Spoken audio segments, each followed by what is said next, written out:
இது 4 தாக்குதல் நம்ம பார்க்கலாம். அதாவது மும்பையில நடத்தப்பட்ட தாக்குதல் இந்தியால. இதே மாதிரியான துப்பாக்கி ஏந்திய பயங்கரவாதிகள் உள்ள வந்து பொதுமக்களை சுட்டுக் கொண்டாங்க. டார்கெட் வந்து ராணுவம் கிடையாது, பொதுமக்கள். அதுவும் கண்மூடித்தனமா மக்கள் கூடியிருக்கக்கூடிய பகுதி, ரயில் நிலையங்கள், தாஜ் ஹோட்டல், ஓபராய் ஹோட்டல். அதன் பிறகு இதே மாதிரியான நிகழ்வு நம்ம பார்த்தோம் அப்படின்ற போது அக்டோபர் 7 ஹமாஸ் பயங்கரவாத அமைப்பு நடத்திய தாக்குதல். அதுலயும் கொல்லப்பட்டது பாத்தீங்கன்னா 1000க்கும் அதிகமானது பொதுமக்கள் தான் அதிகமா கொல்லப்பட்டாங்க.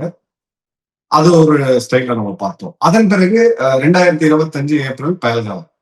இதுலயுமே பாத்தீங்க அப்படின்னா 26 பேருமே பொதுமக்கள் தான். அவங்களுக்கும் அந்த பிரச்சனைக்கும் எல்லா ராணுவத்திற்கும் சம்மந்தமே கிடையாது. இப்போ மீண்டும் இதே மாதிரியான ஒரு தாக்குதல். இதுலயுமே பொதுமக்கள், குறிப்பா யூதர்கள் வந்து கொல்லப்பட்டிருக்காங்க. ஒரு 15 பேருக்கு மேல பேர் மரணம் அடைஞ்சிருக்காங்க. So style of operation same தான். துப்பாக்கி, பயங்கரவாதிகள், அவங்களுக்கு வந்து ராடிகலைஸ் ஆகுறாங்க. அவங்களுக்கு ஆயுத பயிற்சி கொடுக்கப்படுது. எத்தனை பொதுமக்களை கொல்ல முடியுமோ அந்த அளவுக்கான ஒரு நிகழ்வை வந்து அவங்க பண்றாங்க.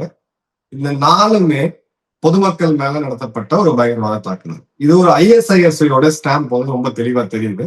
சோ அந்த பேட்டர்ன்ல தான் இதையும் அவங்க பண்ணிருக்காங்க. ஸ்டார்டிங் விசாரணைகளுமே ஒரு கிளியர் கட்டான ஒரு ISIS ஸ்டாம்ப் தான் நமக்கு வந்து தெளிவா தெரியுது.